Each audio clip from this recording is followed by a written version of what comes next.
mu ne gannaaw loolu day laaj 24 décembre ak 31 décembre ndax dagan na ñu di ko màggal mu ne ndax dafa gis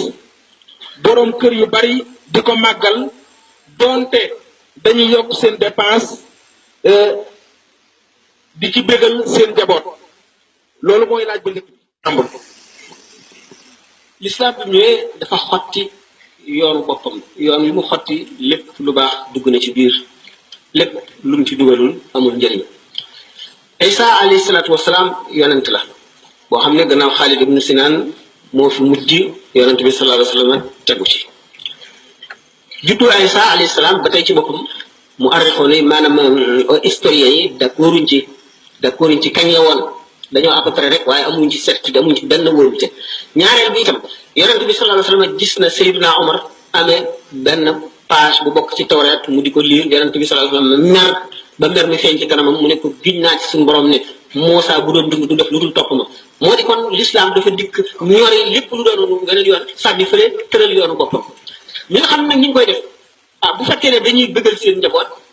ñu bañ ko boole ci diine ndax bokkul ci diine bëggal seen njaboot xëy na ku ne sañ na ko waaye lu tax mu tànn bis boobu xëy na bu fekkente ne dafa gis ne nit ñu bari xale yu bari ñi ngi leen di bëggal te doomam kon dana am lu ko naqari wala dana kii mu bëgg ko naxee xëy na loolu dara nekku ci waaye nga fas ne loo war a def la njuumte la ndax l'islam rëdd ko. am na nag ci diine yi jiitu woon l'islam ay yennati jëfin yoo xam ne l'islam saxal na ko waaye itam farata mu di mel naka tey yow ma Ashura woor ko bi nga xamee ne yahud yi dañ ko daan def yonent bi sallallahu alayhi wasallam jóge Màkka ñëw Madina gis yahud yi di ko def mu ne leen ñun noo gën a yey ci Muusa maanaam yonent bi sallallahu alayhi wasallam ak jullit ñi ñoo gën a yey ci yahud yi ci Muusa daal di koy digle danañ ko woor ñu di ko woor ci coxeel muy di sopp du farata bi xam ne ñu di ko woor lu mel noonu nga xam ne kon yonent bi sallallahu alayhi wasallam ci boppam moo ko wax kon yoonal nañ ko kon lu ñu yoonal la waaye loo xam ne yonent bi sallallahu alayhi wasallam nekk na fi ba jóge fi yoonalu ko xulafaa'ul arbaa yoonalu ko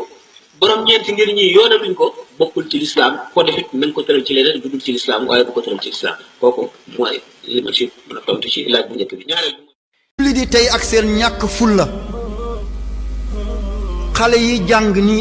yore seen kay di dem ci école yi koo ci laaj 24 xam na ko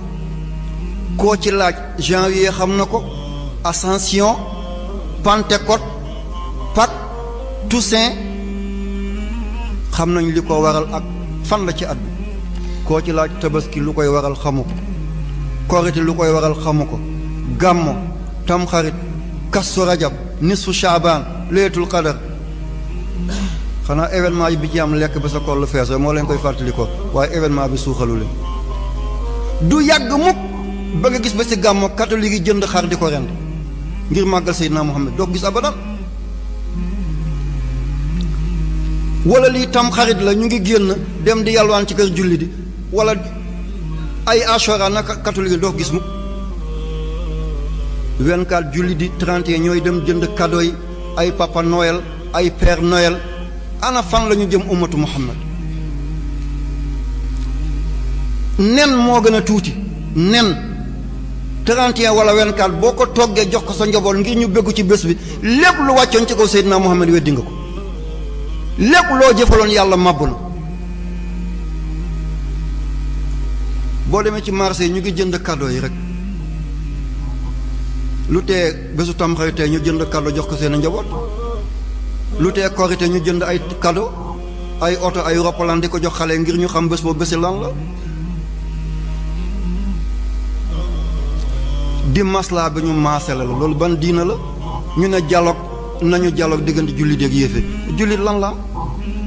suñu aljuma duñ ko noppal seen dimanche la ñuy noppal suñu tabaski benn bés suñu tamxarit benn bés ana lan la ñuy maslaat ñi gën a néew jël nañu lépp lii wax bi foog mu am